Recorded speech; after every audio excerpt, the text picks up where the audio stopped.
Alors, bonjour à tous, heureux de vous retrouver, chers amis, sur YouTube en ce dimanche 16 août 2026, 9h02 heure du Québec. Merci à ceux qui sont abonnés, ceux qui ne sont pas faits là maintenant. Merci à ceux qui m'envoient des liens, des messages, toujours pertinents, intelligents, très appréciés. On va sauter dans quelque chose sur laquelle je suis tombé comme ça parce que j'aime suivre ces bonhommes-là ou ces filles qui font des résumés de tout ce qui peut être un peu conspirationnel. Des fois, il faut que tu vérifies les faits pour savoir si c'est pas fake ou si c'est véridique.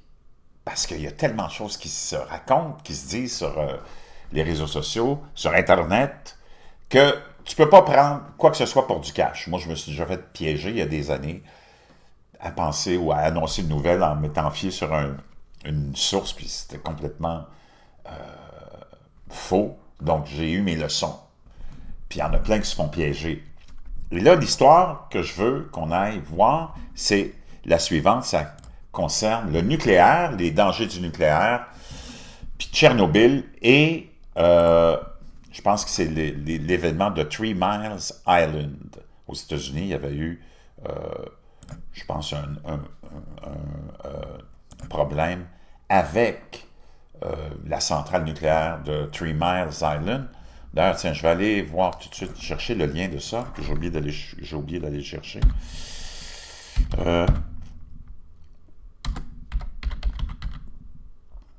Donc,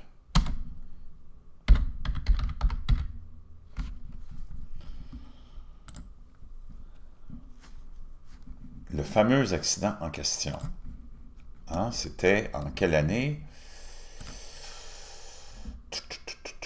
En 1979. L'accident de Three Mile Island est une fusion partielle du cœur du réacteur numéro 2 de la centrale nucléaire de Three Mile Island, située sur la rivière Susquehanna, dans le canton de Londonderry, comté de Dauphin, près de Harrisburg, en Pennsylvanie. Tout ça pour arriver à la Pennsylvanie, en tout cas. L'accident a débuté à 4 heures du matin le 28 mars 1979 et a entraîné le rejet de gaz radioactifs et d'iode radioactif dans l'environnement. Il s'agit du pire accident de l'histoire des centrales nucléaires commerciales américaines, bien que les faibles rejets radioactifs n'aient eu aucun effet détectable sur la santé des employés de la centrale ou du public. Cet accident a constitué le plus important rejet de matière radioactive de l'histoire des États-Unis jusqu'à la fuite de l'usine de traitement d'uranium de Church Rock 4 mois plus tard. Sur l'échelle logarithmique internationale des événements nucléaires qui comporte 7 niveaux, l'accident du réacteur TMI-2 est classé au niveau 5, soit un accident aux conséquences majeures. L'accident a débuté par des défaillances du circuit secondaire non nucléaire, suivi du blocage en position ouverte d'une soupape de sûreté à commande pilote dans le circuit primaire, entraînant une importante fuite d'eau du circuit de refroidissement isolé sous pression. Ces défaillances mécaniques ont été aggravées par l'incapacité initiale des opérateurs de la centrale à identifier la situation comme un accident de perte de réponse. Donc, c'est comme, on ne lit pas ça là, parce que c'est d'un ennui mortel, mais bon, il y a eu le Three Mile Island. On se rappelle de Fukushima aussi plus récemment. Maintenant, sur quoi je suis tombé, c'est l'histoire suivante. Écoute bien ça. Going on, but I don't know. I don't know if I'm really buying this. Let me know your thoughts. Do you think this is genuinely legit from a satellite Ça, c'est flying la around fin hurtling in d'une space? autre Actually, vidéo because séquence. there's space, right? Surely you believe, and there's a rover on Mars too. Like we can agree on that. Let me know your thoughts in the comments below. And Billions with You know how many that people too. died in Three Mile Island? No. Combien de gens sont morts dans l'incident de Three Mile Island? 0. None. Chernobyl? I mean, À Tchernobyl, le fameux accident de Tchernobyl, c'est surtout celui-là dont je veux qu'on parle. not to poo-poo it. I don't know, 1727, 1727. something like that. Many in Quelque the chose comme ça. explosion. Plusieurs de ces décès ont eu lieu durant l'explosion du réacteur. Some from thyroid disease. Quelques-uns d'un problème de thyroïde, après de maladies liées à la thyroïde, Years later. des années plus tard. The area surrounding Chernobyl Et toute la zone qui en cercle puis qui est autour de Tchernobyl It's called the exclusion zone. s'appelle la zone d'exclusion. People are still forbidden from going there. La plupart, le monde est... On interdit aux gens de se rendre dans cette zone-là encore aujourd'hui. Except for the people who never Sauf pour les gens qui n'ont jamais quitté, left, who are now in their 90s. qui sont rendus à 90 ans ou dans les années, dans leur fin de vie, ils ont atteint les 90 ans. Are you serious? And thriving. Et sont prospères apparemment. Ben, prospères dans ce que tu peux appeler la prospérité dans un pays comme ex-pays communiste. Là. Il n'y a pas grand-chose là, il n'y a pas d'eau courante, il n'y a pas de toilette, il n'y a rien là. C'est comme ça que les gens vivent dans les pays ou les ex-pays communistes. Okay? Google the exclusion zone, Donc, il dit, va sur Google, puis va chercher la zone d'exclusion. Chernobyl, C'est ce qu'il fait. and you will find it to be one of the most Et tu vas trouver que c'est une des zones des plus biodiversifiées biodiverse places on the planet. sur la planète. All we have to do is get all the people out, and Tout ce qu'il fallait faire, c'est faire sortir tout le monde de là. everything grew back. Et tout a repoussé. There's more wildlife and Il y a plus de vie sauvage là et de faune natural naturelle fauna growing around Chernobyl qui pousse autour de Tchernobyl than you can believe. que tu peux le croire. And I'm old enough to remember Et je suis assez vieux pour me a rappeler week after that qu'une semaine après l'accident, accident, there was a black cloud in the anime. il y avait un nuage noir dans les graphiques animés, parce que souvent on nous présente toutes sortes d'événements avec des graphiques animés, comme quand on va atterrir sur la Lune ou qu'on envoie un rover sur la Lune ou sur c'est tout animé. Il n'y a rien de réel là-dedans dans les images que tu vois. Là. Même chose pour souvent des événements comme ceux-là. On va te faire des graphiques animés pour t'expliquer ce qui se passe. Animated graphics on ABC.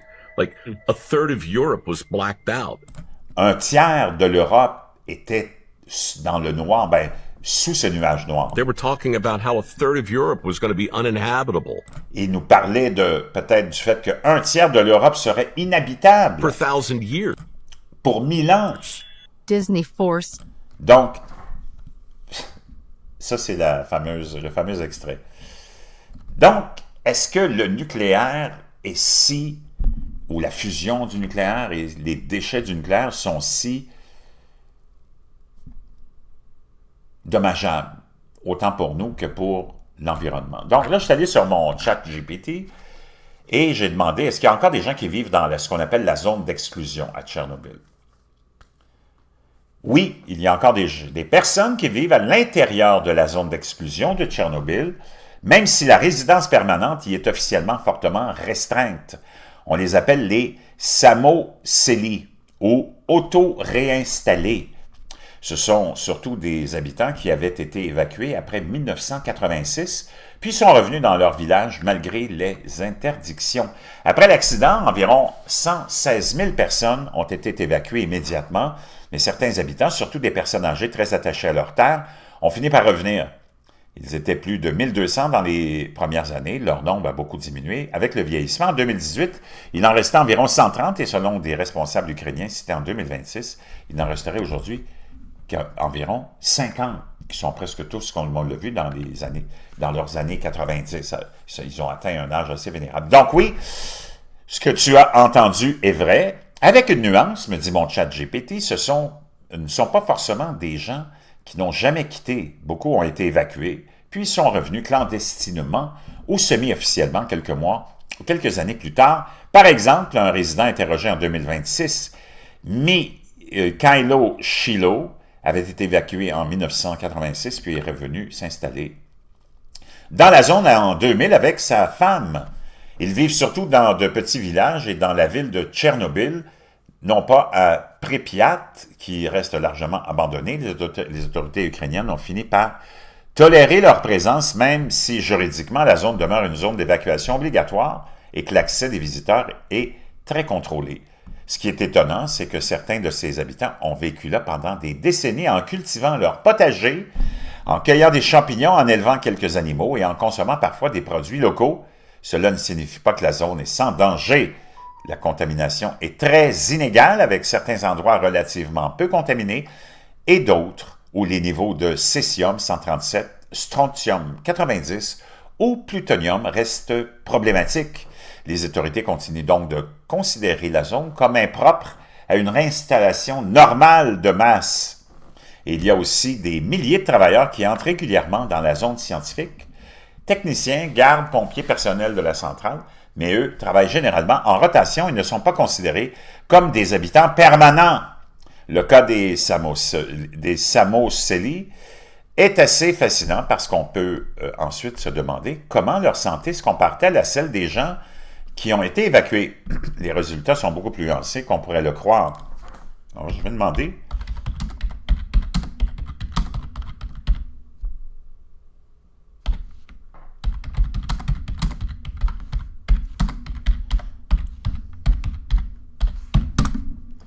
Là, je lui demande de donner les résultats de santé comparables.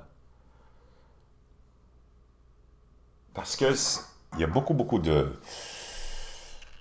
choses qui se disent sur le nucléaire, surtout en ce moment, parce qu'on voit que l'énergie solaire et les éoliennes, ça a complètement ruiné les pays qui se sont lancés là-dedans en abandonnant leurs sources d'énergie traditionnelles, que ce soit le gaz, le pétrole, ou le charbon, ou le nucléaire. Oui, mais il faut être prudent, on n'a pas une grande étude parfaite comparant directement sur des décennies les Samoseli restés ou revenus dans la zone avec un groupe identique d'évacués.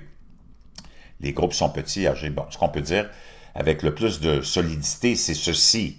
Chez les populations évacuées et celles vivant dans les zones contaminées, l'effet sanitaire le mieux démontré à long terme est l'augmentation importante du cancer de la thyroïde, donc le gars lui en a fait mention de ça, chez ceux qui étaient enfants ou adolescents en 86, principalement à cause de l'iode radioactif. Les autorités canadiennes résument qu'environ 5000 cas de cancer de la thyroïde sont attribués à cette exposition chez les jeunes. Chez les Samosi, les études ukrainiennes disponibles rapportent des effets compatibles avec une exposition chronique et le vieillissement. Davantage de problèmes cardiovasculaires et neurologiques ont été soulignés. Bon. L'autre résultat très important concerne la santé mentale et sociale des évacués. Les grandes évaluations, bon, santé mentale, je peux pas vraiment, tout le monde est assez cinglé que tu n'as pas besoin de pointer une source pour les problèmes de santé mentale dans le monde moderne.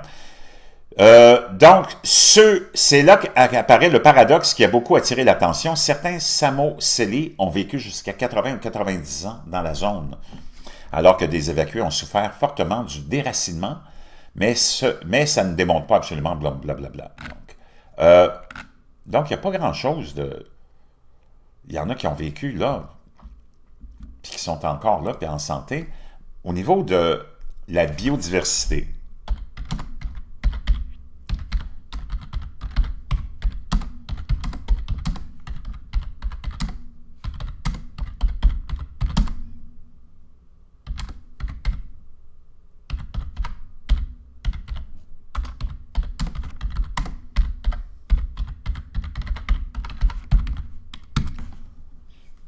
j'ai demandé si la biodiversité de la faune et la flore à Tchernobyl était impressionnante, dans le sens oui, et c'est justement l'un des aspects les plus fascinants de Tchernobyl. Après l'évacuation humaine, la zone d'exclusion est devenue, malgré elle, une immense réserve naturelle. Avec le retour ou l'expansion des loups, lynx, élans, cerfs, sangliers, castors, chevaux, et même des ours bruns dans certaines parties de la région, des reportages et études récents décrivent des populations de grands mammifères très abondants, probablement surtout parce que la chasse, l'agriculture, les routes et l'urbanisation ont presque disparu. La végétation a elle aussi recolonisé énormément de territoires, forêts, arbustes et plantes ont progressivement repris les routes, les champs et même certains secteurs de Pripyat.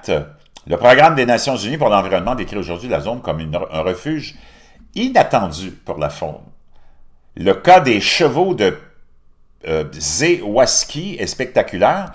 Ils ont été introduits dans la zone à la fin des années 90 et se sont reproduits. On les voit maintenant vivre librement parmi les bâtiments abandonnés et les forêts. Il y a même des observations biologiques très particulières.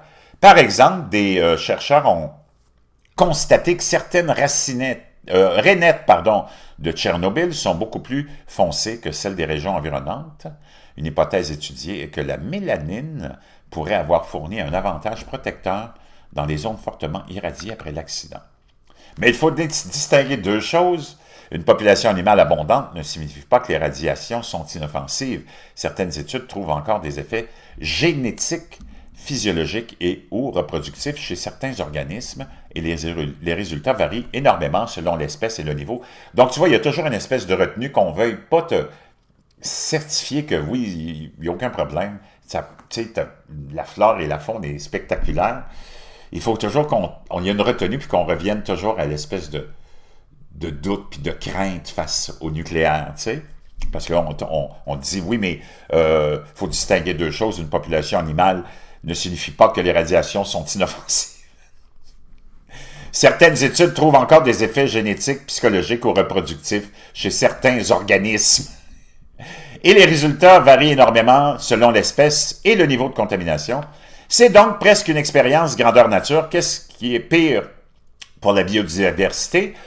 Une contamination radioactive chronique ou la présence permanente de millions d'humains? C'est complètement cinglé.